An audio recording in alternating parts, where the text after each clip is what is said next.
Muy buenas tardes, familia. Bienvenido a un nuevo capítulo de La Experiencia Podcast. Muchísimas gracias otra vez por estar ahí. Recuerda que un buen like, un comentario, compartirlo y sobre todo suscribirse ayuda un montón para seguir día a día con el podcast. Y no te quiero entretener mucho más, solamente era darte un poquito de spam y recordarte que si nos sigues nos haces muy felices. Dale ahí a suscribirse. Te dejo con el siguiente capítulo. Pues muy buenas, Antonini, ¿qué tal? ¿Cómo estás? Bienvenido al programa. Pues Abel, un placer estar contigo y con todos los que nos escucharán en algún momento de la vida. Así que gracias y bien hallado contigo. Para mí, me encanta que estés aquí, o sea, es un placer. El otro día grabé un capítulo sobre finanzas, contigo voy a hablar un poquito de economía, de sociedad, de cultura y de problemas un poco de tanto de España como del mundo. Y si me gusta que estés aquí es porque eres una de las pocas personas que, coincidamos en el mensaje o no, creo que no tienes ningún miedo en hablar de ciertos temas y de meterte en el barro, y eso yo lo valoro mucho. Bueno, yo te lo agradezco. Yo creo en realidad que el hombre no ha nacido para otra cosa más que para meterse en el barro. Del barro fuimos creados y al barro volveremos. Entonces nuestra condición natural es estar en el barro. Ahora bien, hay que estar en el barro no para embarrarnos, sino que hay que estar en el barro para limpiarnos. Y no hay mejor manera que meter el rastrillo y la escoba. Así que dale. Claro. La primera pregunta que le hacemos a todos los invitados: ¿quién es Antonini de Jiménez? Bueno, esa es una pregunta que si me la estuviera realizando alguien como Platón o Aristóteles temblaría, porque sentiría que me lo... Bueno, ya por no decir nuestro Señor Jesucristo, porque sentiría que no podría contestar a esa pregunta. Pero así de una manera superficial, al menos en principio, pues te diría que yo soy economista, pero eso da igual. Yo soy una persona que ante todo busca saber realmente quién es y llegar a un momento en la vida que pueda contestar a eso con claridad. Mientras tanto, me conformo con decir que soy un profesor itinerante que va por los países en desarrollo buscándose a sí mismo, intentando ser cada día más libre y conociendo algunos secretos de la verdad, entre ellos por qué hay naciones ricas y otras pobres. ¿Cómo empieza tu camino en la economía? ¿Cómo terminas estudiando esa carrera? Pues porque mi padre me obligó.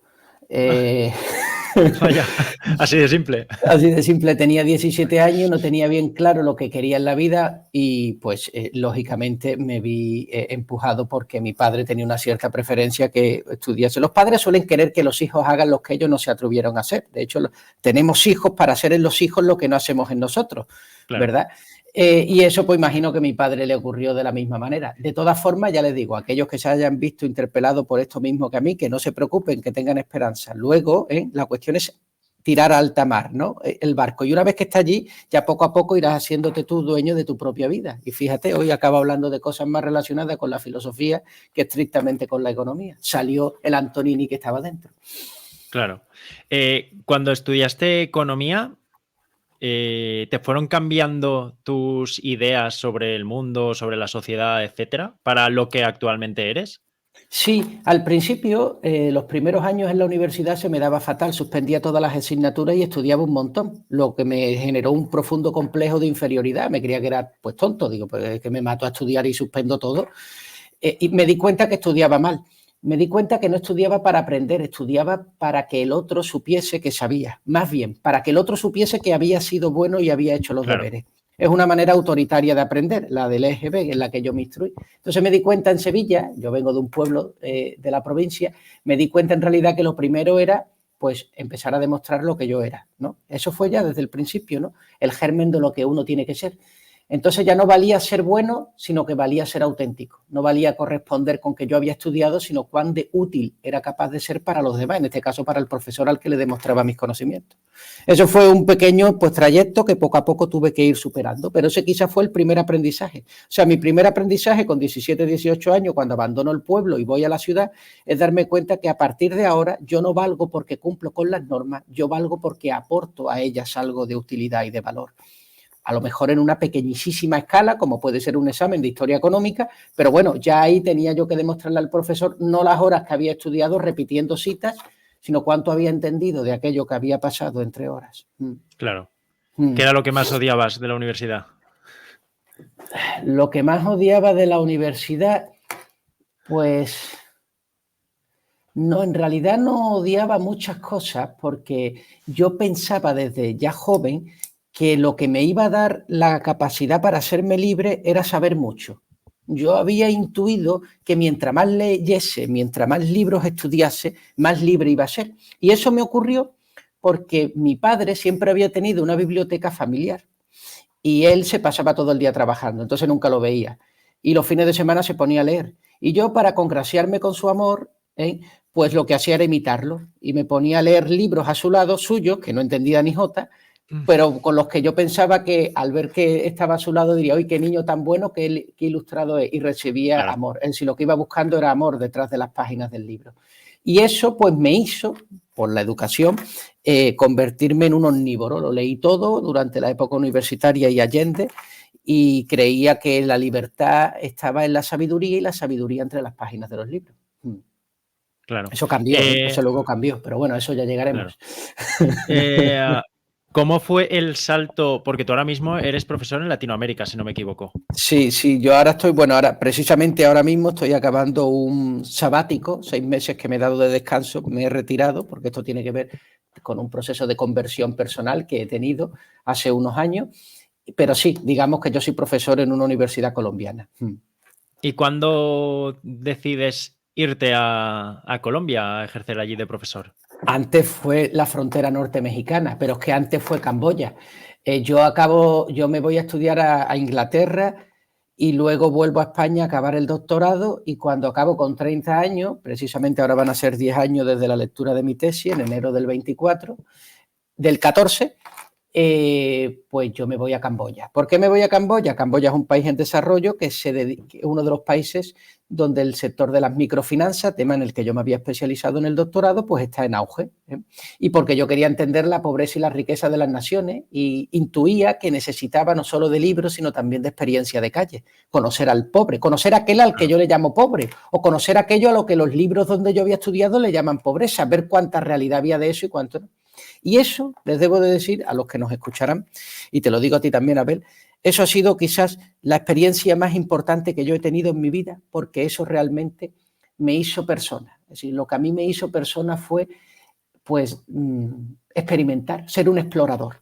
Yo creo que lo que hace una persona es ser explorador de la vida y de su propia vida. Es espeleología personal. Y eso fue lo que me hizo realmente lo que hasta hoy soy.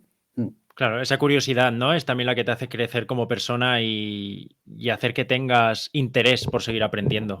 Una de las cosas que ocurren cuando te vas a vivir a países radicalmente distintos a los tuyos y que además son pobres, es que te vas a encontrar con un montón de paradojas que tú creías que estaban resueltas. Porque tú llegas allí con unas categorías, con unos sistemas de análisis aprendidos, esto es bueno, esto es malo, esto es pobre, esto es rico, esto es así, esto es así. Y cuando llegas allí te empiezas a dar cuenta que las cosas están entrevesadas. Y entonces lo primero que haces es asustarte, porque claro, dices, uff, y tienes dos alternativas. ¿No? Claro, ¿cómo puedo yo solucionar ahora esta paradoja? Por ejemplo, ¿cómo puedo solucionar algo que a mí me parecía radicalmente malo y malo en todas las circunstancias, como es que un hombre de 70 años se eche de novia a una niña de 16?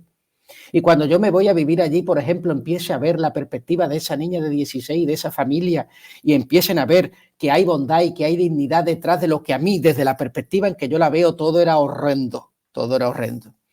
Entonces empiezo a cuestionar. ¿Y cómo hago eso sin perder un sistema de referencia ético de tal manera que no lo deje todo al libre albedrío y a que cualquier cosa vale y no vale? Porque eso no es más que falsa modestia e intelectualidad. ¿Cómo puedo yo decir entonces que las multinacionales no generan pobreza y sus desarrollos, sino todo lo contrario? Porque me voy allí a mirarlas, a verlas, a tocarlas, a olerlas, a hablar con los dueños y con los empleados. Y es todo lo contrario a lo que yo he leído en los libros. ¿Cómo es posible que yo llegue a estos países y me dé cuenta que la desigualdad que tan mal me había parecido allí sea un motor de desarrollo y de estímulo para la propia sociedad? ¿Cómo es posible que Naciones Unidas, la que yo había bendecido por mucho tiempo y había leído todos los libros del mundo y había sido un férreo defensor, me di cuenta que en muchas ocasiones entorpece mucho más que alicienta el desarrollo de estos países? ¿Cómo enfrentaba yo esa lucha que yo tenía en mi cabeza entre lo que estaba viendo y lo que yo creía y mi sistema de creencias? Eso supone una catarsis, Abel. Eso supone una catarsis, que quien no hace eso no la padece. Se puede tirar hasta los 90 años de catedrático en la Universidad de Sevilla, de Jaén o de Madrid y con el bla, bla, bla, bla, bla, bla, bla, bla, bla. Eso es una catarsis. Y ahí se abren dos vías, que es, sigues adelante en lo desconocido, te aferras con esperanza a la libertad de llegar a la verdad, o das un paso para atrás, dices que estos son unos desgraciados y me meto en la Universidad de Sevilla. ¿Me entiendes por dónde voy? Claro. Yo tomé la primera decisión. A ver qué me depara el tema. Claro. ¿Recuerdas llegar a Camboya y alguna cosa que te hiciese explotar la cabeza? ¿Alguna cosa que recuerdes con especial atención? Sí. Ver cómo se truca una foto de una agencia internacional para recibir fondos de ayuda a unos niños que están jugando con un balón roto en medio de la mierda, con perdón, en la suciedad de una de las calles más aledañas de Phnom Penh, más a las afueras,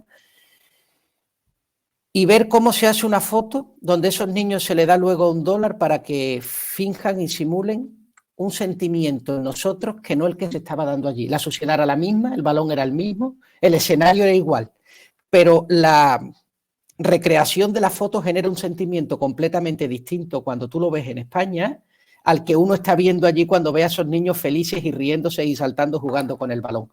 Ahí me di cuenta que se estaba tergiversando la realidad y que lo que se le estaba mandando a Europa no era en realidad la realidad, sino algo que Europa demanda. Fíjate, no le echo la culpa al fotógrafo. Al fotógrafo le pagan por hacer eso. Claro. La pregunta es, ¿por qué le pagan por hacer eso? Y es porque hay una demanda. ¿Cómo puede haber una demanda en algo que es irreal? Y entonces empiezo a preguntarme, ¿por qué a Europa le gusta consumir sentimiento de pobreza, de victimismo, de penuria, más del que ya hay en el mundo? ¿Por qué les gusta forzarlo? ¿Será que los europeos no nos sentimos a gustos con nosotros mismos? ¿Será que dentro de nosotros hay algo que nos hace sentir culpables de la vida que tenemos? Y por eso tenemos que apelar a estas causas humanitarias y cruzar el océano, irnos a limpiar la pobreza del Congo belga, etc., etc. ¿No será que tenemos un complejo de inferioridad por el hecho de sentirnos superiores? Claro, todas esas ideas empiezan a manejarse dentro de ti. Y yo necesito muchos años hasta que empiezo, y todavía los que me quedan, hasta que empiezo a sacar luz de todas estas contradicciones. Claro. ¿Por qué decidiste quedarte allí y no volver a Sevilla, que hubiese sido, por ejemplo, la opción fácil? Porque hubiera sido la opción. Mira, aún hoy, se me pasa, no ya por la cabeza, pero muchos amigos me dicen, hombre, déjate ya del mundo del desarrollo, porque esto te hace perder días de vida, porque, pues claro, balaceras, amenazas, pues, América Latina es otro rollo, allí era pobreza. ¿Por qué no te sacas las oposiciones en la Junta de Andalucía, te haces profesor de bachillerato y chao, olvídate del tema? Pues hay muchas personas que lo hacen y con mucha dignidad. Mira, yo te voy a decir algo. Hay ahora mismo un cáncer en la sociedad europea que es la falta de libertad, la falta de coraje y de valor propio, y que en España se ve con el dicho de no es lo que hagas, es cómo lo haces. Quien te diga eso, sal corriendo, es un esclavo. Eso es la excusa para poder hacer lo que no debes hacer, pero consolarte en ello. No, mire usted, el que entra en una taberna acaba convirtiéndose en tabernero y el que entra en un prostíbulo acaba convirtiéndose en prostituto. Punto. Antes o después. Fíjate qué interesante el tema. Yo me fui allí porque, en principio, porque no había ninguna posibilidad de empleo, pues yo acababa, pues tenía que pasar por el aro. Aguanta 10, 15 años haciendo oposiciones, diciendo sí a todo el mundo y olvídate de sacar vídeos donde digas lo que pienses, ¿verdad? Claro. Entonces yo perdía muchísima libertad. Y en segundo lugar, porque es que yo todavía me quedaba mucho por completarme. Yo salgo de la universidad siendo socialista radical. Yo me he leído todo, claro, yo es que me he leído todos los libros de socialismo, democrático, utópico, todos.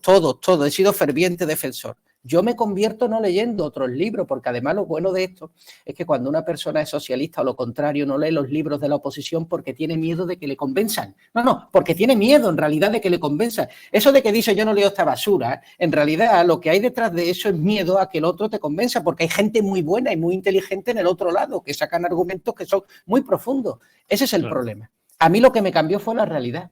O sea, a mí lo que me cambió fue estas cosas que te estoy contando que hicieron decirme, bueno, Antonio, quizás estás en un sitio, en una posición inadecuada, ¿no? Entonces, eso fue, básicamente. Entendí que para poder llegar a ser yo mismo tenía que tomar distancia del lugar donde había nacido, porque aquí no era yo, aquí eran los otros, aquí era la costumbre, el hábito, la tradición, aquí eran mis primos, mi cuñado, mi tía, mi lo que fuera. Aquí era lo que yo era para los demás. Entonces necesitaba quitarme de eso para ver si había algo de mí y si eso podía salir. Y necesitaba tiempo para salir, porque es como una semilla que empieza a germinar. Claro. Voy a hacerte una pregunta sobre un tema que sueles hablar bastante en tus vídeos, que es el tema de la libertad. ¿Crees que la economía está ligada a la libertad? Todo en la vida está ligado a la libertad, absolutamente todo, todo, todo. Y por todo digo hasta las matemáticas, fíjate, que tú dirías que tendrán que ver las matemáticas con la libertad. Pues sí, porque las matemáticas las puedes utilizar para hacer planeación centralizada, como hacían los soviets, o puedes utilizarla como inteligencia artificial para Internet. Son dos posiciones distintas. La libertad no es más que la relación que el hombre establece con los otros hombres y con las cosas. Punto. Por lo tanto, libertad tiene que ver con la economía, con el amor, con el sexo, con el trabajo, con cualquier cosa, con la comida, con todo tiene que ver la libertad. Claro. ¿Y crees que hoy en día somos libres? Pues esa es otra pregunta, también trampa, porque ni lo somos ni jamás en la vida seremos absoluta y completamente libres de tal manera que digamos ya soy libre. Pero el hombre sí puede empezar a ser libre. Y no solo puede empezar a ser libre, sino que puede estar en distintos niveles de libertad. Por ejemplo, hay mayor libertad en Europa que en América, hay mayor libertad en América que en Asia, hay mayor libertad en Asia que en África. Sin embargo, no hay nadie que sea absoluta y completamente libre. Además, hay una paradoja, porque alguien seguramente que dirá, hay más libertad en Europa, pero fíjatelo, claro, porque mientras más libertad hay, más enemigos de la libertad aparecen. La libertad no acaba con los enemigos de la libertad, sino que los acrecienta. Es como cuando una persona se hace mayor, no se van reduciendo los miedos de cuando era pequeño, se van haciendo más grandes. También su fortaleza, pero también sus miedos.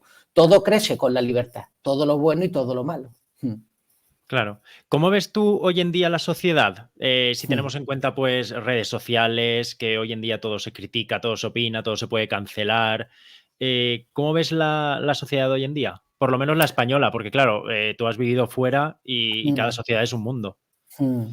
Pues yo creo que las oportunidades que nos ofrece hoy las tecnologías, la revolución de los transportes, donde uno puede ir por 300 euros a Colombia, por ejemplo, que es absolutamente radical, yo creo que no, es un nicho de oportunidades para el bien y para el mal, para lo bueno y para lo malo, para mejorarte y para desmejorarte. En este sentido, creo que hoy día las personas tenemos mayor poder que nunca para hacernos bien y para hacernos mal a nosotras mismas y a las demás. Nunca el hombre ha tenido mayor posibilidad. Y eso es lo que provoca que ante esa absoluta libertad de la que nos vamos viendo en gobernado, nos dé un poco de miedo, de vértigo. Y ante ese vértigo a veces tenemos la tentación de buscar el abrigo, el apoyo, el abrazo en otras personas y en otras cosas, en instituciones, en gobiernos, en dictaduras ideológicas, como lo políticamente correcto, feminismos, ecologismos, animalismos, son lugares donde encontramos reposo ante el vértigo que nos provoca el hecho de saber que hoy puedes ser dueño de tu propia vida. Dice, ¿cómo? Pero yo no estoy preparado para gobernar mi vida. ¿Cómo voy a ser dueño? Y eso me genera tal cantidad de resquemor, tal cantidad de angustia y de desasosiego, que busco por todas las maneras someterme a alguien. Pero como es irascible reconocer que te sometes en un mundo que te quiere libre, porque te considerarías una piltrafa, entonces buscas someterte a algo sin que se note. Y eso son ideologías, inercias e ignorancias. Eso es la voz de lo políticamente correcto. Eso es decir, no es lo que hagas, es cómo lo hagas. No, lo importante no es ser esclavo, es cómo seas esclavo. Perdón, amigo. O sea, Claro. o sea, vale, ¿no? Bien, pues eso. Claro. ¿Crees que tú, además que has estudiado una carrera de económicas y que además me acabas de decir que saliste con un pensamiento que poco a poco se te fue abriendo, ¿crees que hoy en día nos educan para no tener un pensamiento crítico? Jamás en la vida se nos ha educado para tener un pensamiento crítico, salvo pequeños destellos de pequeños hombres que se han querido hacer libres a sí mismos. Véase a Aristóteles cuando enseña a Alejandro Magno, véase a Platón en la academia, pero después de Platón y de Aristóteles, ¿quiénes son los que llegan? Gente sumisa que siguen vendiendo burras, es decir, Sócrates, pero esos son pinceladas de hombres que nos demuestran que son los referentes y no las referencias los que hacen libres a los hombres. Por lo tanto, no es que hay un plan urdido para no enseñarte a ser crítico, es que el que te enseña no es crítico. Claro. Punto. Es que el profesor que te da clase no es que se esconda el pensamiento crítico porque hay una multinacional que le paga para no decirte la verdad. No, es que él no es crítico. Punto. Es que él también es un cobarde. Es que, es que él te enseña lo que es. Entonces, ¿qué enseñan las universidades? Lo que son. ¿Qué son? Fuentes de reclusión y de esclavitud. ¿Qué enseñan? Pensamiento memorístico. Pero eso lo hacen las universidades, tus padres, tu novia, tu prima, tú mismo. O sea, eso es algo que nadie te puede enseñar. Nadie. Es algo que tú decides querer ser libre sin que nadie te lo pueda enseñar, porque en el momento que te lo enseñan ya no eres libre, sino esclavo de la libertad de aquel que te lo está enseñando, por lo tanto eres esclavo de la libertad de otro.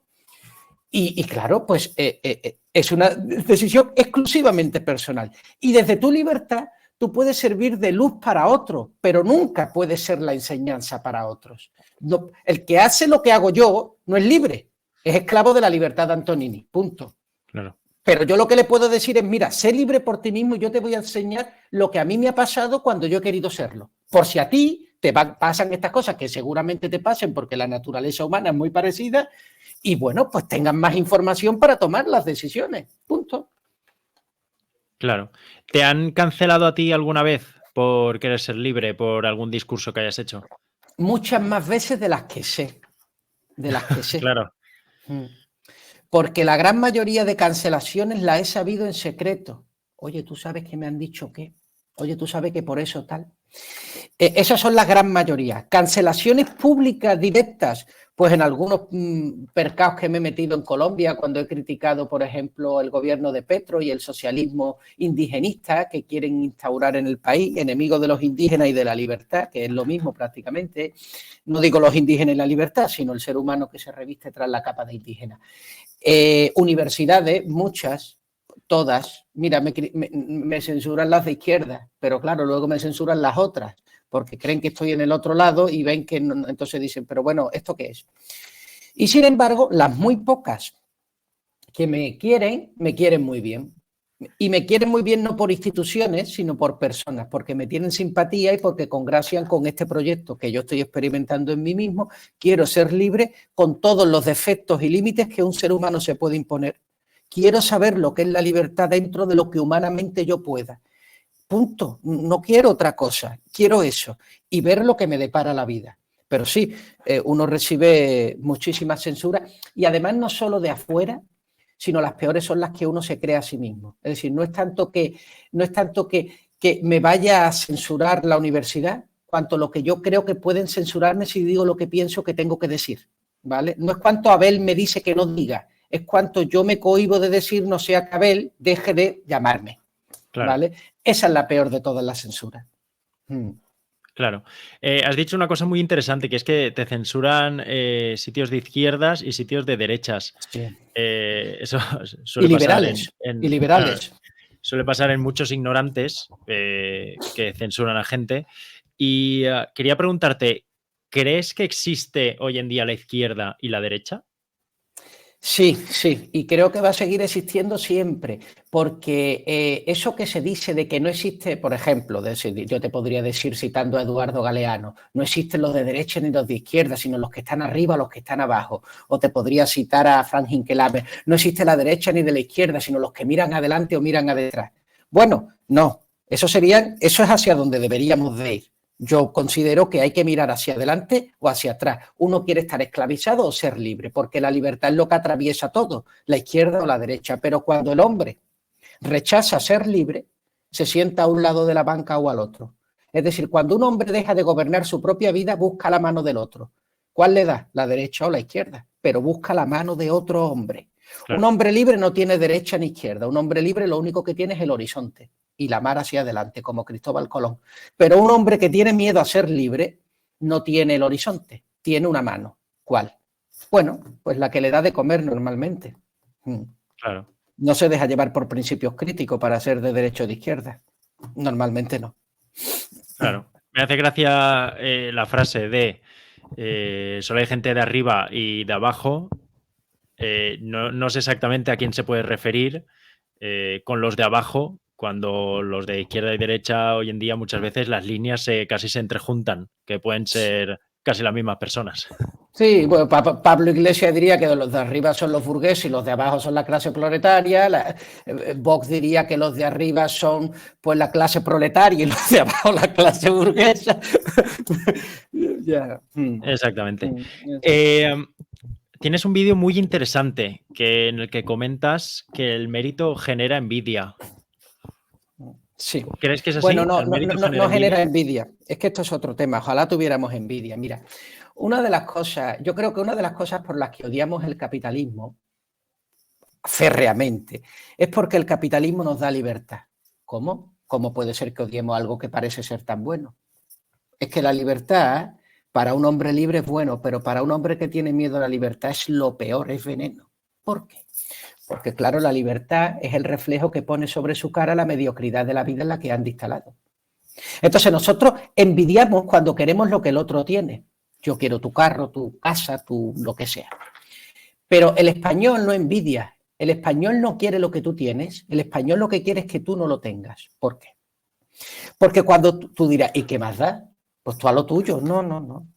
Es que los demás somos espejo para los demás, porque si yo fuera lo mismo, a lo mío saldría desnudo en verano por mi pueblo y no lo hago. No es los demás. Los demás nos afectan porque somos seres sociales. Cuando veo en los demás que progresan y se hacen una casa mejor y tienen un mejor carro y progresan y van de viaje y tal y cual, en mi corazón, si no soy una persona libre, que estoy contento con lo que soy, empieza a generar esa actitud de ¿y tú por qué no lo tienes? Eso es lo primero, inconscientemente. ¿Y tú por qué no lo tienes? Y antes de decir, porque soy un mequetrefe que vivo instalado en la mediocridad, digo, no, es que eso seguramente no pagan impuestos, no es que seguramente esa gente está corrompida, no es que seguramente esa gente le han metido en el trabajo, etc. Entonces yo lo que quiero no es progresar, yo lo que quiero es que el otro no progrese porque el progreso de los demás refleja la mediocridad en la que vivimos felizmente instalados. Y eso es lo que hace el capitalismo, fíjate. Ayer se acabó un video. ¿Qué diferencia hay entre una persona esclava en el Gulag de la Unión Soviética y una persona pobre de África que trabaja 15 horas al día para una multinacional por un salario mínimo? Eso no es verdad, pero te compro el discurso. Fíjate lo que te digo. Eso no es verdad porque yo lo he visto, pero incluso si te lo compro, sigue habiendo diferencia. ¿Cuál es la diferencia? Que uno es esclavo las 24 horas. Uno obedece las 24 horas del día porque es absolutamente esclavo. El otro trabaja 15. La diferencia entre un hombre esclavo y un hombre libre es que el hombre libre es dueño de su libertad. Por ejemplo, ¿qué diferencia hay entre un hombre esclavo y un hombre de la revolución industrial que trabajaba 23 horas con 55 minutos en una fábrica inglesa que se le llenaba los pulmones de toxina? Que el segundo se podía suicidar y el primero no. ¿Cómo? Sí. El esclavo no era dueño de su vida, por tanto no podía tomar la decisión de matarse. El hombre trabajador puede irse al puente y tirarse desde el Támesis. Tú dirás, hombre, Antonini, es ya el primer paso para ser libre, ser dueño de tu muerte. Un esclavo no lo era. ¿Se me entiende por dónde voy? Cuando estas cosas no se profundizan, se cae la trivialización de las cosas. Claro, lo que has comentado de la sociedad es como la frase de espero que te vaya bien, pero no mejor que a mí, ¿no? Eso. Que es lo que suele pasar con los vecinos también. Que espero que tengas un buen coche, pero no más grande que el mío. Exactamente. Mira, fíjate hasta dónde llega el vacío del hombre. Mira, te pongo un ejemplo, tú dirás, fíjate cómo estos modelos no pueden funcionar. El tema de la igualdad, ¿no? Que es a lo que tiene que ver. ¿Qué es lo que hay detrás de la igualdad? Detrás de la igualdad lo que hay es resquemor. ¿Por qué? Porque vivimos en las sociedades menos desiguales de la historia de la humanidad. Sí, porque hoy día la desigualdad es solamente monetaria, ya no es de sangre. Ya hay chicos que se pueden casar con la reina de España, yo qué sé, o con la princesa, pero ya no hay diferencias de sangre ni de estamentos.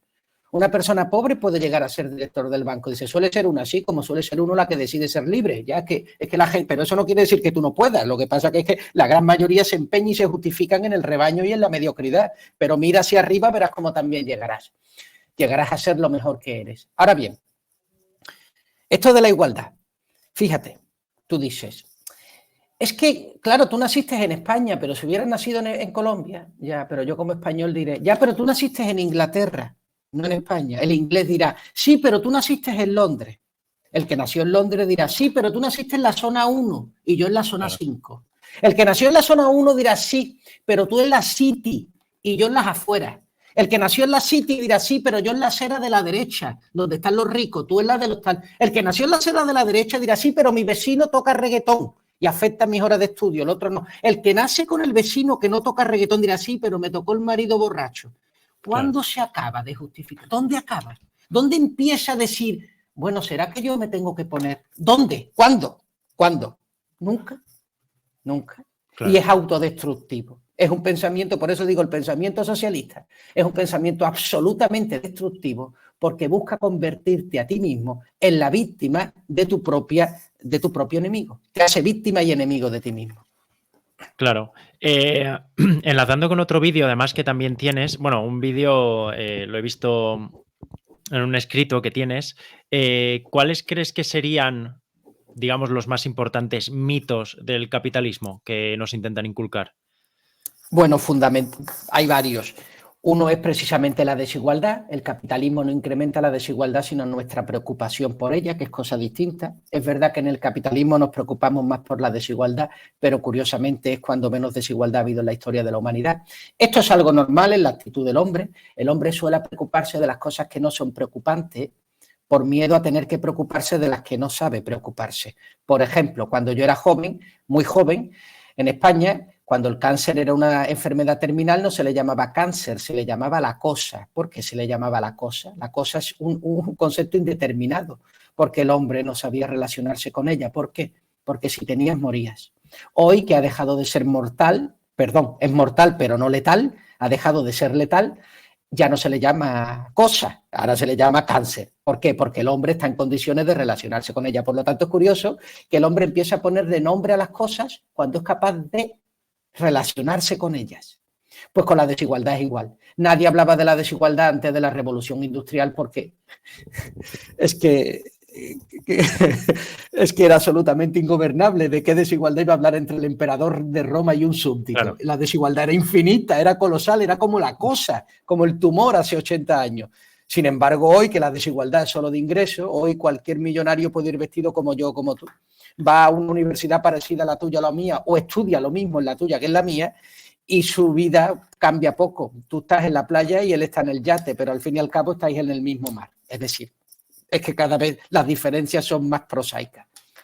Y otra diferencia, pues está, el capitalismo incrementa la contaminación. Bueno, eso es absolutamente mentira, o por lo menos es absolutamente mentira que esté absolutamente demostrado.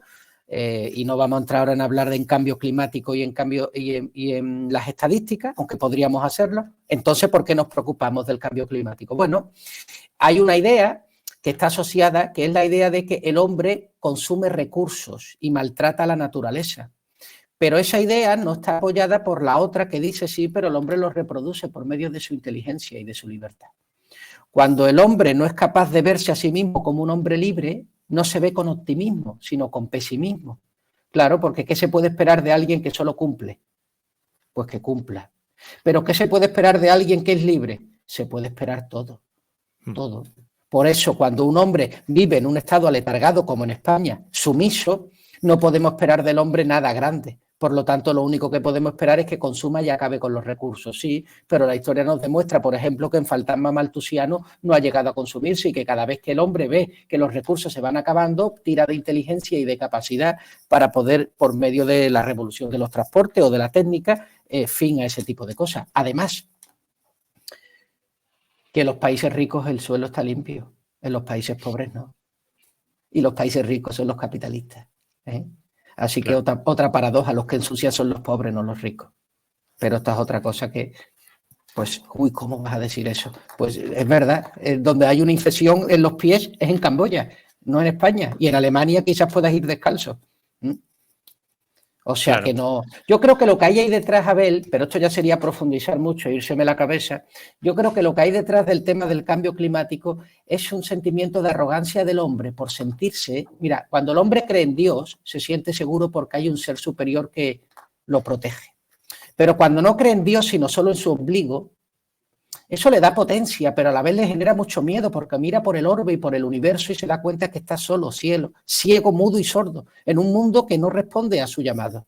Entonces, para el hombre sentirse un poco Dios, y esto podemos enlazarlo con Nietzsche, seréis como dioses, el hombre busca creerse a sí mismo que es algo más que algo insignificante, que es algo más que un ser mortal, que es algo más que polvo y ceniza. Es alguien suficientemente poderoso como para cambiar los destinos del clima, los destinos de un planeta, los destinos del sistema solar. Y es capaz de inventarse y de transversar las estadísticas para cuando las lea, así le genere terror saber que contamina, le genera placer de ser un hombre lo suficientemente poderoso para ponerle remedio a algo tan importante. Lo que hay ahí realmente es esconder la mediocridad de un hombre que tiene miedo de saber que a la naturaleza le da exactamente igual lo que hagas. Ese es el verdadero miedo, el miedo de la sociedad atea. Claro. Por ejemplo, el hecho de que dices tú de creer en Dios o no, ¿no crees que el hecho de no creer en algo que está por encima tiene más que ver con la libertad que no? No, te hace más tonto. Eso es lo que yo pensaba también. Lo que pasa es que hay una cosa ahí. Cuando el hombre no cree en Dios, lo que hace es creer en otros dioses. Es inevitable. Cree en sí mismo. Creo en mí mismo, myself. Eso es también una creencia porque no está demostrado que tú seas tú mismo. Nos podríamos poner a estudiar el empirismo o la filosofía escocesa y entraríamos con problemas, ¿verdad? Solo somos una sombra de nosotros mismos, el otro yo que nos persigue, el psicoanálisis de Lacan, un ente lacaniano. Es decir, solo hay que leer a Zizek, ¿no? Y darte cuenta de que el propio hombre es una sombra de sí mismo, que viene de Platón. Bueno, pues fíjate, ¿no? Es decir, que cuando el hombre, por eso digo, las personas que no creen en Dios no son ateos. Lo que pasa es que una sociedad que deja de ser teísta o religiosa pasa a no ser una sociedad atea, ni tan siquiera agnóstica, pasa a ser una sociedad mística, ¿no? En el sentido de que busca dioses en las cosas banales y materiales de la vida. Cambian a Dios por el dinero. No por el dinero, sino por hacer del dinero Dios, ente de todas sus preocupaciones, o el poder, o el reconocimiento, o la reputación. Por lo tanto, cuando un hombre sabe que no puede escapar de la creencia, de la fe, fíjate que el dinero, hasta el dinero es creencia, dinero fiduciario que viene de fede, de creer, si no es imposible. Cuando un hombre se da cuenta que la fe, yo creo en mi mujer, y si no tengo fe en ella, no puedo tener una relación porque le tendría que poner un espía en cada palmo de terreno que vaya por la calle sola. O sea, es imposible. Y con mis hijos y con lo que sea. Por lo tanto, una vez que yo sé que la fe es inevitable, lo que me hará libre será tener una fe que no impida mi libertad. ¿Y cuál es una fe que no impida mi libertad? Una fe en algo que sea más grande que yo, no más pequeño. No mi ombligo, no mi bolsillo, sino algo más grande que yo. ¿Y eso qué es? Eso es Dios. Por lo tanto, Dios abre el campo a tu libertad y la ausencia de Dios lo cierra a un campo particular de tu vida. El dinero, el fútbol, el reconocimiento, etc., etc. Y te acabas haciendo esclavo de ti mismo por no hacerte siervo de Dios. Esto, si no lo has madurado mentalmente, te puede chocar. Porque uno tiene la idea de que libertad es un prado abierto sin nada que me obstaculice, sin ninguna puerta. Pero no es cierto, yo eso lo he creído por muchos años y no es verdad. Eso es cavar tu propia tumba, porque cuando ya te crees libre del mundo, te empiezas a dar cuenta que eres esclavo de ti mismo y tú mismo eres miedo, ignorancia, ideología e inercia. Así que yo digo, señores, no podemos dejar de tener fe. Tengámoslas en Dios antes que en un chamán, ¿vale? Porque así tendrás un campo más abierto a tu libertad. Claro. Voy a acotar un poquito más el terreno sobre el que hablar. Te voy a preguntar ya directamente por España, ¿vale? ¿Cómo ves tú la política española? Que es últimamente hay cambios, hay cosas extrañas. ¿Crees que se está atacando al capitalismo? ¿Crees que vamos en buena dirección, en mala? Bueno, mira, yo te voy a contestar a la pregunta por educación, pero antes te tengo que decir algo. Yo llevo como 4 años que no veo la tele. Y por tele me refiero que tampoco veo las redes sociales, no veo a Pedro Sánchez, no veo, o sea, no sigo, no sé, el día a día, no leo periódicos, las noticias me llegan filtradas solo por aquellas que causan temor o consternación. Pero no leo el día a día los periódicos, no sé lo que ha dicho hoy quién, ni sé quién es la ministra de Igualdad o de Justicia, no lo sé. Eso me he desentendido. ¿Por qué? Porque yo tengo ya 40 años. ¿Y qué quiere decir? Que yo esto ya lo he vivido con 30 y con 20, solo cambiaban los nombres, pero siguen siendo los mismos. Mira, Pedro Sánchez, lo poco que he sabido de él, creo que es un político extremadamente astuto, es extremadamente maquiavélico y es una persona que es capaz de pactar con el diablo con tal de mantenerse en el poder. No sabe muchas cosas, de hecho solo sabe una, pero la sabe mejor que nadie, que es mantenerse en el poder. Y estoy seguro que vendería a su mujer si es por ello. Por lo tanto, podrá pactar con los nacionalismos y los nacionalismos comer de su mano. Podrá pactar con el PP y el PP comer de su mano, con Podemos y comerá de su mano. Es un hombre que ha sido capaz de resucitar políticamente una y mil veces y lo seguirá siendo. Y todo porque yo creo que le ha cogido el tino a lo que significa ser español. Y lo que significa ser español es pues, ser cobarde en el sentido más prosaico de la palabra. Es decir, los españoles somos gente que grita mucho, que le gusta muy poco el silencio, porque la verdad habla en silencio y no nos gusta escuchar la verdad. No nos gusta escuchar la verdad. Yo saqué un video a propósito de las manifestaciones que se dieron por lo de el que iba a pactar con los nacionalismos. Yo le decía a mis padres, pero papá, si es que esto es lo que todos los años con Zapatero, si es que esto siempre igual los nacionalistas siguen, aquí no se independiza nadie, esto siempre es igual. Y me daba cuenta que aquellos que protestaban en realidad no les importaba nada todo esto. Mira, por ejemplo, a mí me gusta ver España desde otra manera y voy a hacer publicidad gratuita. Ahora ha salido una editorial catalana, ¿vale? Que se llama Acantilado. Ha hecho algo que es maravilloso por el idioma, maravilloso. Y es que ha publicado todas las cartas de Francesco Petrarca en más de 4.500 páginas, 3 volúmenes brutales, algo que no se había hecho nunca en castellano, que ha apostado una editorial por sacar 4.500 páginas del epistolario de Francesco Petrarca, el padre del Renacimiento, en castellano. Ha hecho una empresa colosal económica porque se ha arriesgado ante algo que...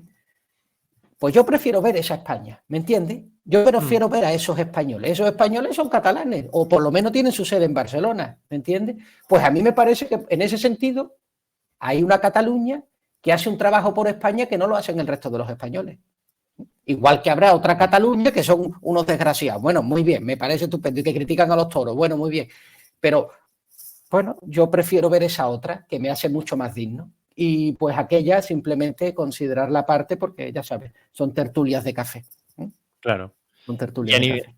Y a nivel económico, ¿cómo ves España? Como siempre, arrastrándose,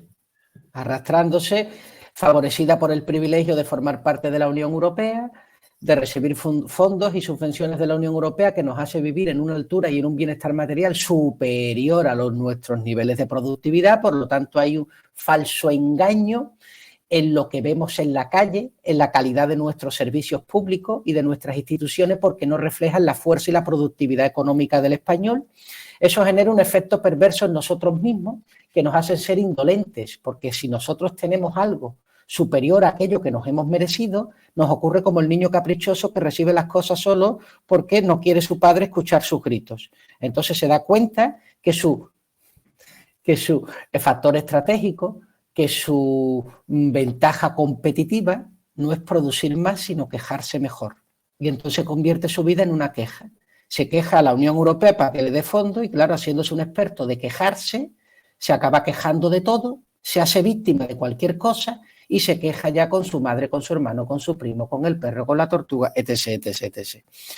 Así que, pues, eso lo que significa es que en España, para que te vaya meridianamente bien, tienes que pasar por el aro. Y pasar por el aro es, pues ya sabes, ahora toca las oposiciones, esto, lo otro.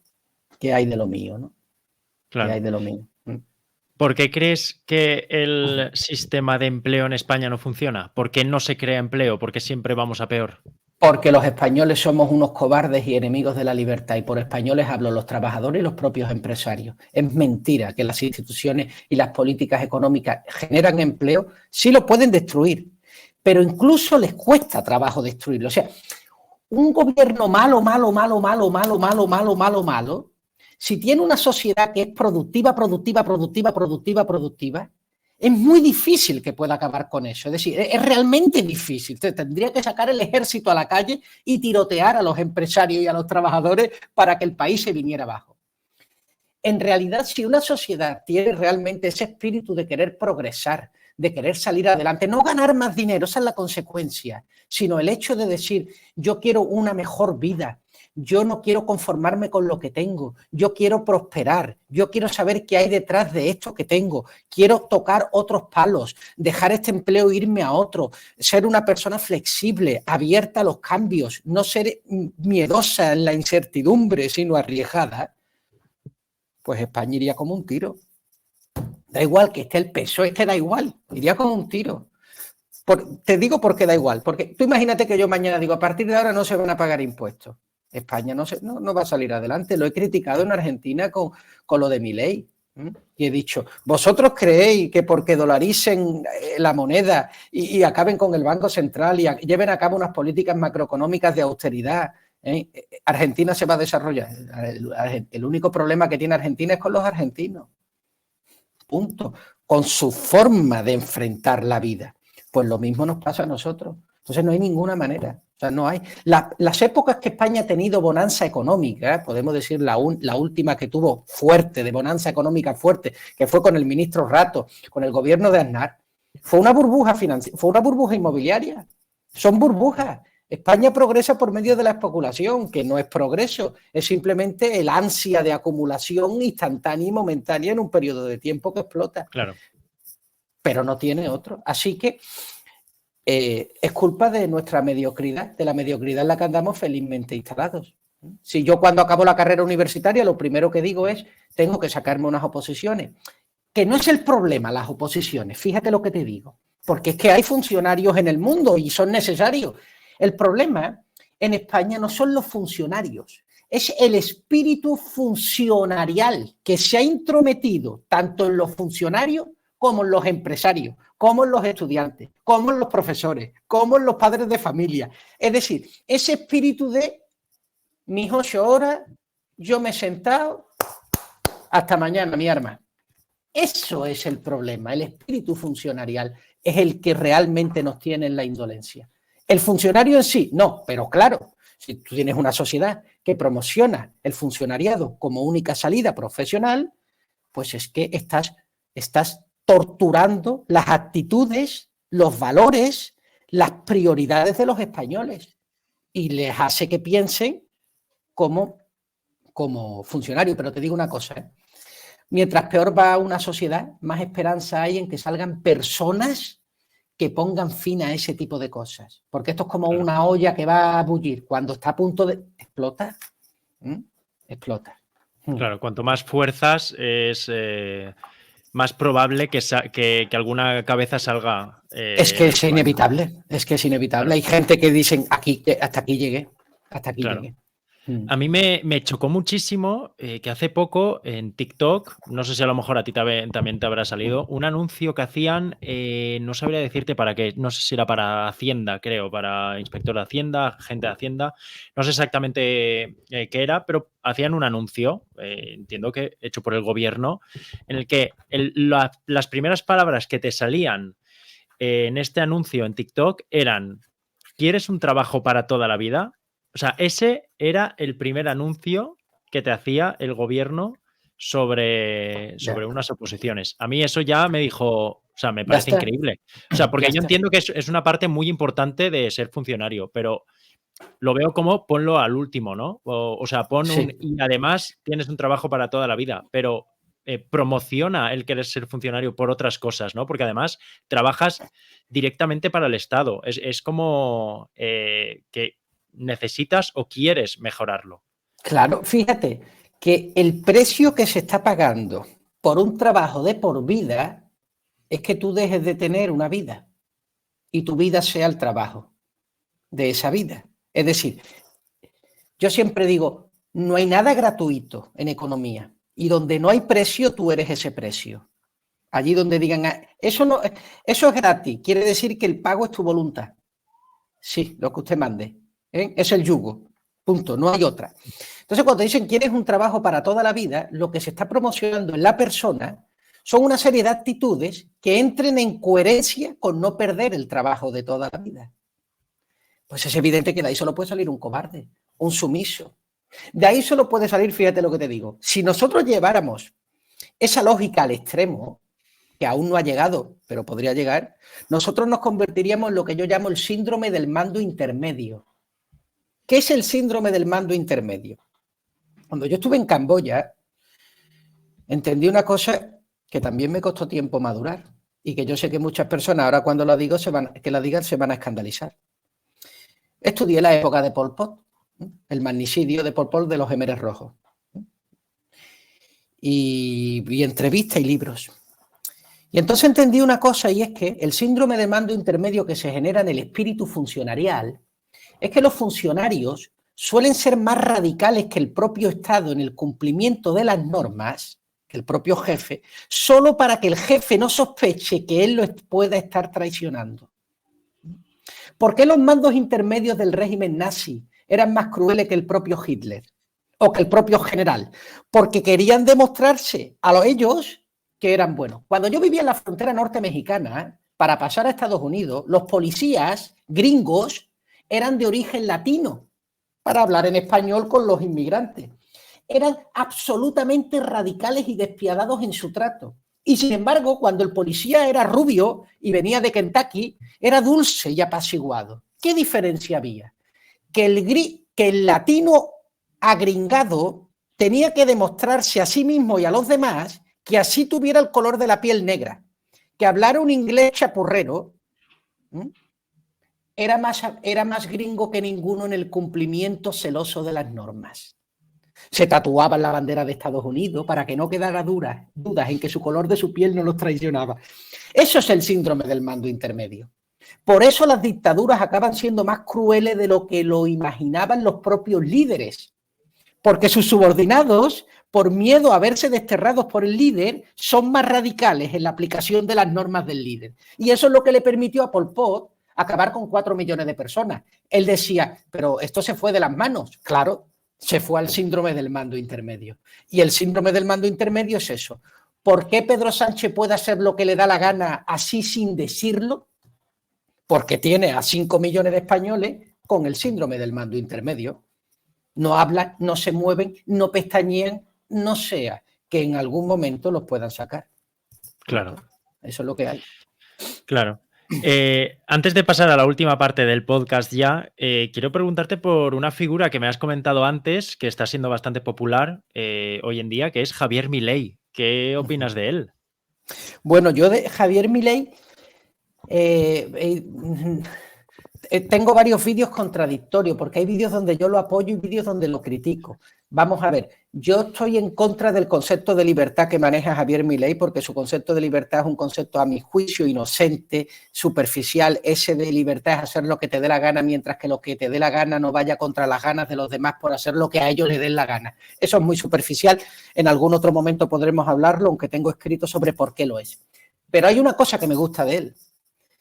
Y a mí lo que me gusta de Javier Milei es que es un hombre que tiene prioridades, no preferencias.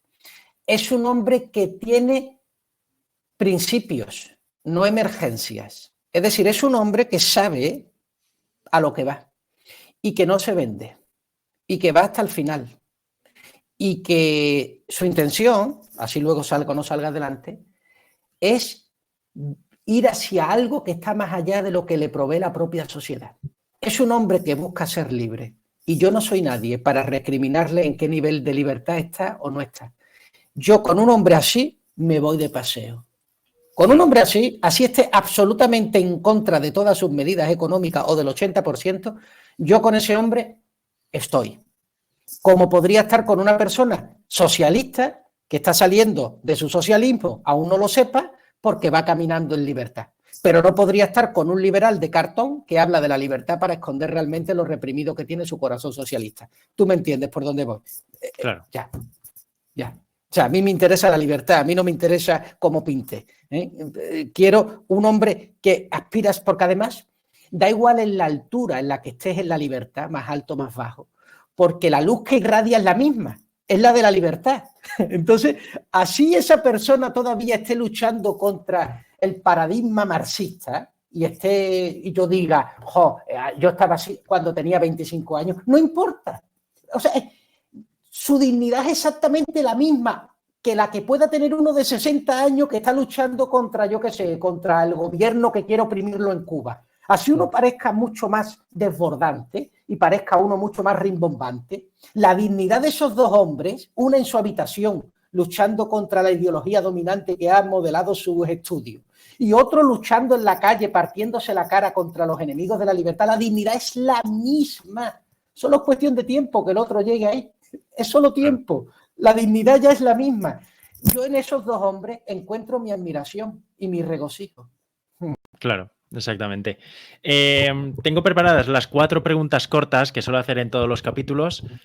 Como siempre digo, son cortas, pero yo algunas veces me paso con la pregunta y es raro que sean más cortas de lo que quiero. Bueno. Así que yo disparo y tú me lo intentas hacer todo lo corto que puedas. Muy bien. ¿España seguiría existiendo como tal si no fuese por Europa? Sí. España es más allá que Europa, pero España es también Europa. Así que si muere Europa, muere España con ella. ¿Quién crees que es el principal enemigo de España? Los españoles. No el más importante, el único enemigo de España somos nosotros los españoles.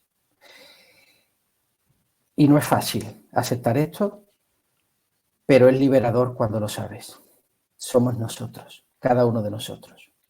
Claro, lo que comentabas antes, ¿no? Igual que a lo mejor en Argentina los argentinos, en España los españoles. Esto te lo digo después de haber viajado por los países en desarrollo, de haberme ido a uno de los países más pobres del mundo, Camboya.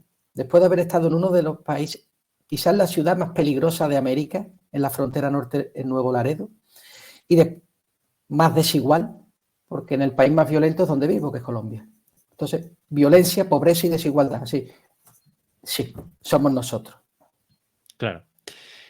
¿Intervención del Estado en el alquiler de la vivienda? ¿Sí o no? Ya me imagino por dónde va la respuesta, pero... Pues, lógicamente, te diría, así de forma abstracta, te digo no y rotundamente no. Pero te voy a decir cuándo diría que sí. O mejor dicho, no te voy a decir cuándo diría que sí. Voy a responderte con un dilema para que se respondan los que nos oigan. Miren, tú suponte que estás en una discoteca borracho. Tienes dos opciones para salir de la borrachera.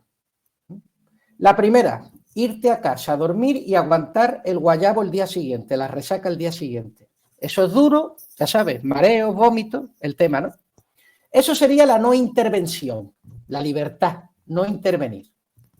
Segunda alternativa, intervención. Llega el Estado y te va a dar dinero para que la borrachera la saques con otra borrachera. No dice que un guayabo saca otro guayabo, una resaca se va con otra resaca. Y tú recibes y te metes en otra fiesta. ¿Tú qué haces?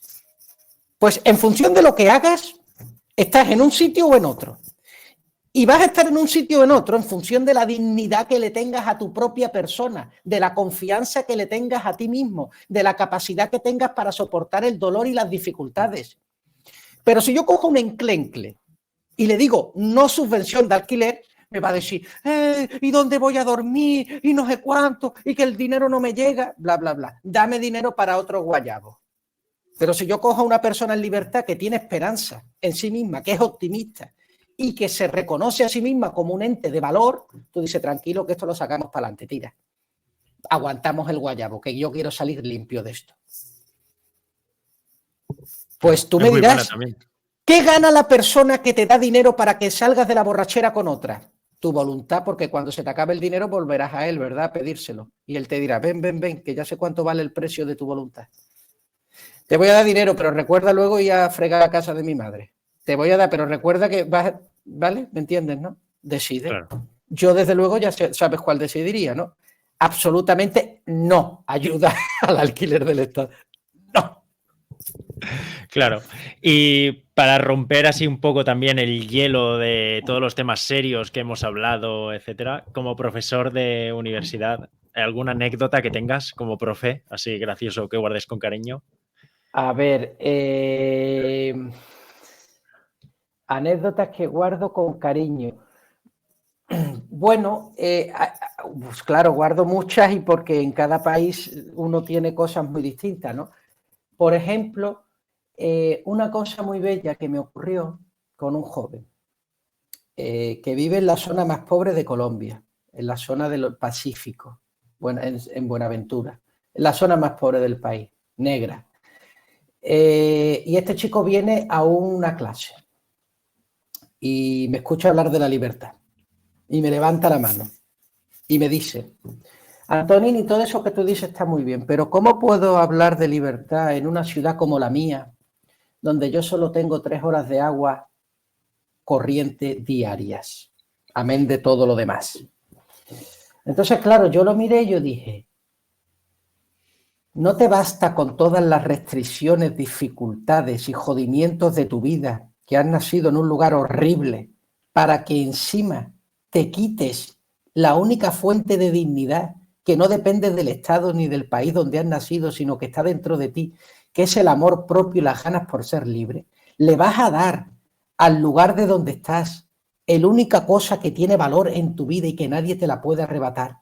¿Quién sabe si en el futuro, dentro de muchos años, vienes aquí a dar una charla y puedes explicar a los chicos que a pesar de tener 3 horas de agua al día, fuiste ser capaz de ser la persona que hoy eres, en lugar de estar arrepintiéndote por no ser la persona que pudiste haber sido? Eso depende de ti, no de dónde naces, ¿me entiendes? Entonces, acabamos con los mitos de que es que depende de dónde has nacido, y con esto volvemos al principio de la charla, así es tu destino. No, perdona. La persona más pobre de Zambia está en condiciones, con la nada que tiene, de generar la misma dignidad que pueda tener un hombre luchando por la libertad en otro sitio del mundo. ¿Me entiendes? Eso no tiene nada que ver con las horas de agua corriente. Eso tiene que ver con lo que nos toca a todos como seres humanos, y es la libertad. Y por libertad es, y entiendo, el camino a tu mejor versión. Allí donde tú, mira, tú tienes atrás un póster de Goku, ¿verdad? Pues Goku sería cuando se le pone, ¿qué es libertad? Cuando a Goku se le ponen los pelos amarillos. Eso es libertad, ¿me entiendes? Para los que vean Goku. Eso es libertad. El momento en el que se realizan todas tus potencias internas. Y para eso, yo digo, se necesita a Dios, se necesita fuerza, valentía y libertad. Necesitamos libertad y luego necesitamos conocimiento, pero sobre todo valentía para saber qué hacer con la libertad. Porque muchos se quedan con conquistarla, pero luego se miran de un lado a otro sin saber qué hacer con ella. Por lo tanto, luchemos por la libertad y luchemos para saber qué hacer con ella. Abajo los enemigos de la libertad: estados, totalitarismo, socialismo, y abajo los enemigos internos que nos impiden hacer lo que debemos hacer con ella: populismo, perdón, lo políticamente correcto, la autocensura, el autosabotaje. Qué bueno. Pues, Antonini, ya para terminar, solo me queda hacerte las 2 preguntas que llevamos haciendo desde el principio del podcast. La primera es que es el momento de que hagas spam de todo lo que quieras, aunque yo después lo pondré en la cajita del podcast, pero es el momento de que hables de lo que quieras, tanto de lo que estés haciendo como si quieres recomendar a un amigo. Es el momento de que hables de lo que te dé la gana, que también lo has estado haciendo hasta ahora, pero ahora es el momento del spam. Mira, un spam que te voy a hacer. Soy taurino, me hice taurino en Camboya, no he ido jamás a una corrida de toros, no tengo familiares taurinos, ni primos, ni cuñados, nadie. No he conocido toreros hasta que salió viralizado un video mío hace un par de años defendiendo la tauromaquia. y he escrito un libro que se llama ¿Por qué deberías de ser taurino? Un alegato en favor de la libertad y contra la mediocridad. Sale publicado en marzo por la editorial Señor Scott y tiene el prólogo con José Padilla, un torero que le falta un ojo. Tú dirás, ¿quién es ese hombre? Solo te voy a decir una cosa. Ese hombre llega a decir algo como esto. ¿Qué es Dios? Dios es el ojo que me falta. Ojo. Ya con eso te puedes hacer una idea del tipo de persona que estamos hablando, ¿vale?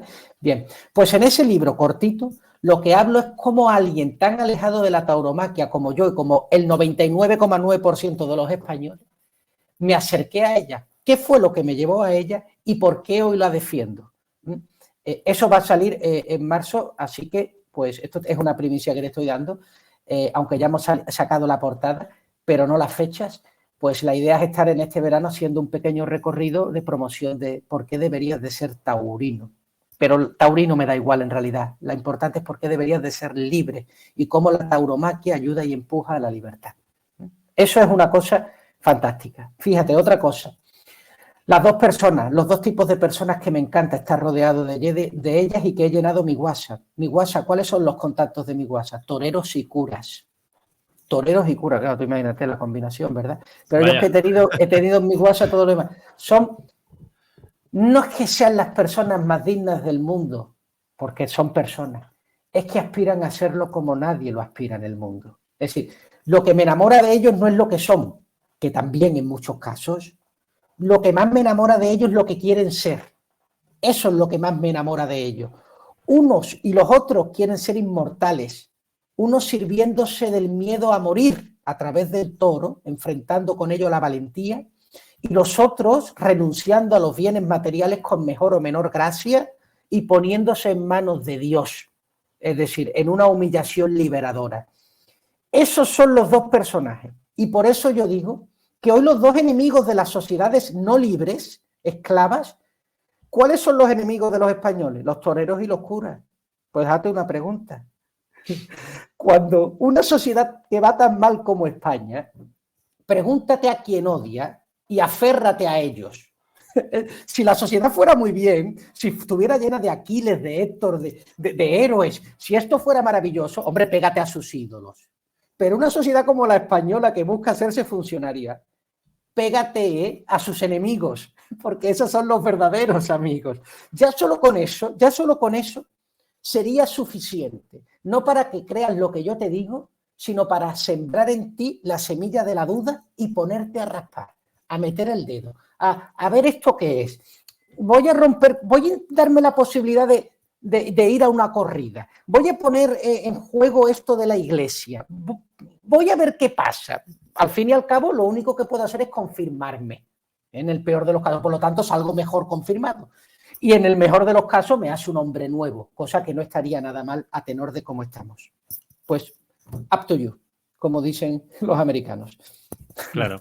El tema del libro me parece muy interesante porque es lo que estabas hablando antes. El tema de yo no quiero leer a estos porque piensan contrariamente a mí, pues puede ser una buena oportunidad para que ya seas taurino o antitaurino, le des una oportunidad y ya lo que tú dices, o me confirmo o descubro otras cosas que igual no conocía. Fíjate que en el libro critico a los antitaurinos fuertemente sus argumentos, pero también critico a los taurinos.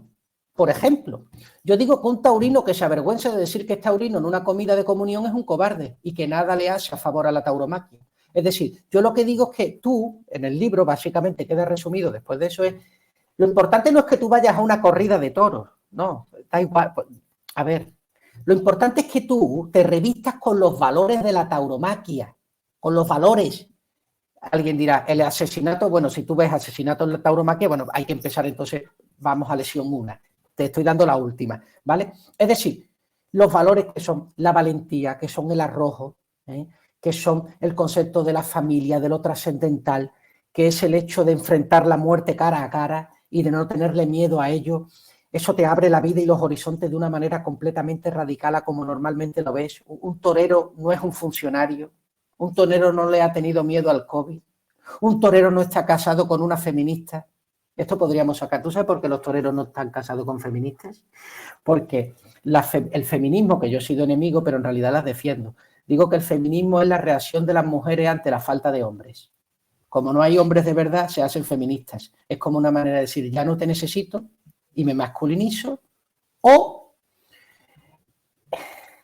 no dejo nada a la imaginación, enseñando todo para acercarte y luego rechazarte con mi indiferencia, porque en realidad te desprecio, saco de pulvas babosa de gimnasio.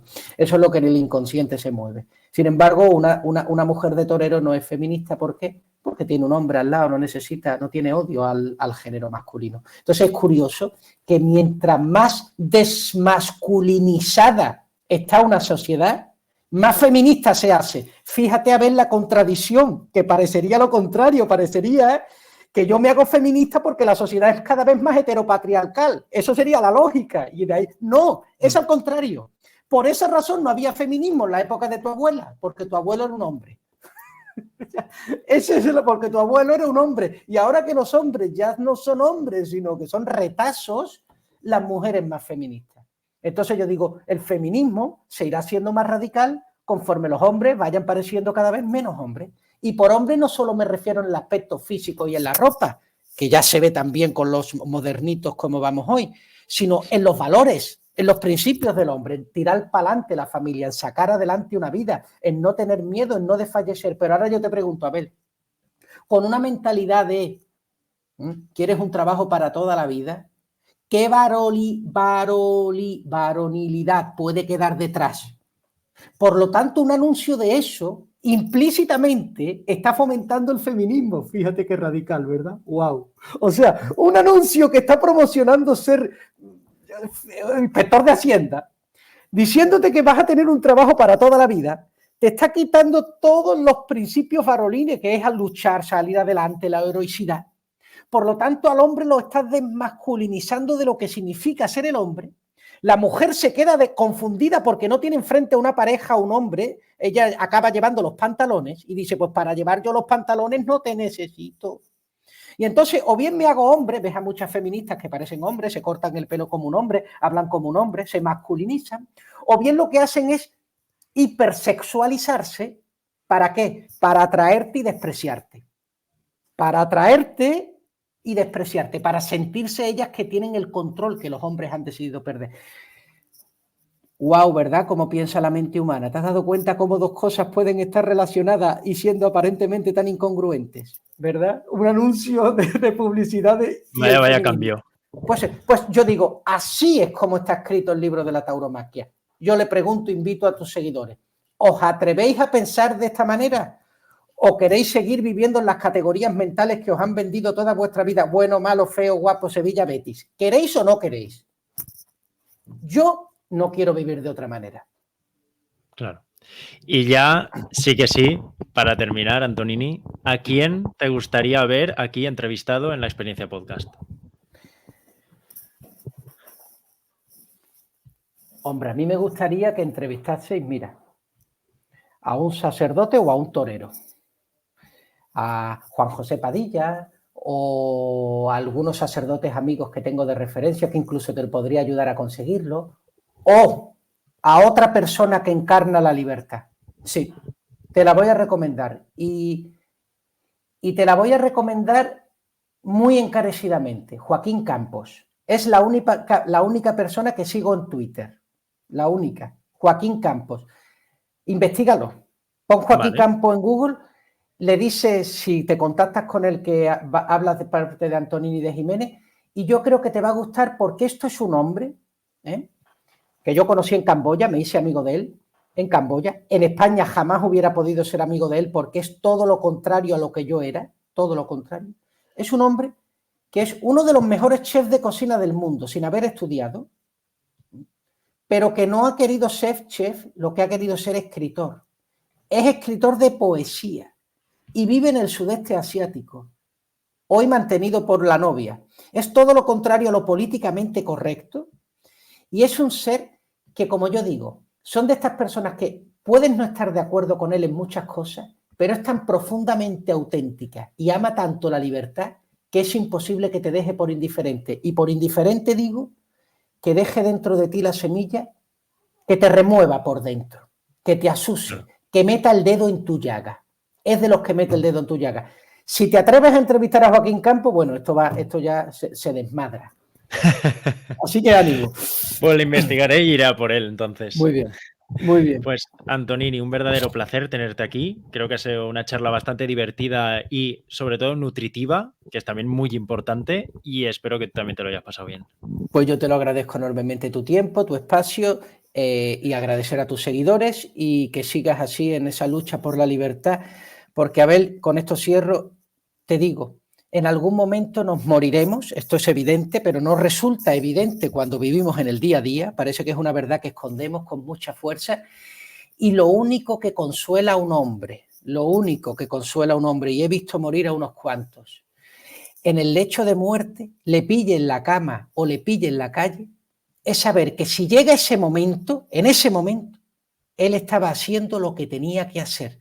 Así no fuera lo que quería, así no fuera el mejor situación, pero él estaba buscando su libertad. Así estuviera equivocado, pero esa equivocación era una equivocación redentora. Yo siempre le digo a mis estudiantes, lección de vida, levantaros todos los días de la cama como si nunca jamás os fuerais a acostar y acostaros todas las noches como si nunca jamás os fuerais a levantar. Si tú vives así, todos los errores de tu vida, que serán un montón, es normal, todos esos errores de tu vida, la propia libertad los curará y dirás, tuve que pasar por aquí para ser la persona que soy. Y como soy libre me quiero y como me quiero amo mis errores porque solo ellos me llevaron a mi amor. Fíjate. Pero el que no vive en libertad, toda su vida vivirá amargado porque como tendrá errores, no pude, no supe, debí, hay, es que, y acaba siendo víctima de sí mismo y de los demás. Así que mucho ánimo, Abel. Viva la libertad. Pues muchísimas gracias, Antonini, y Amén. un abrazo enorme. Amén.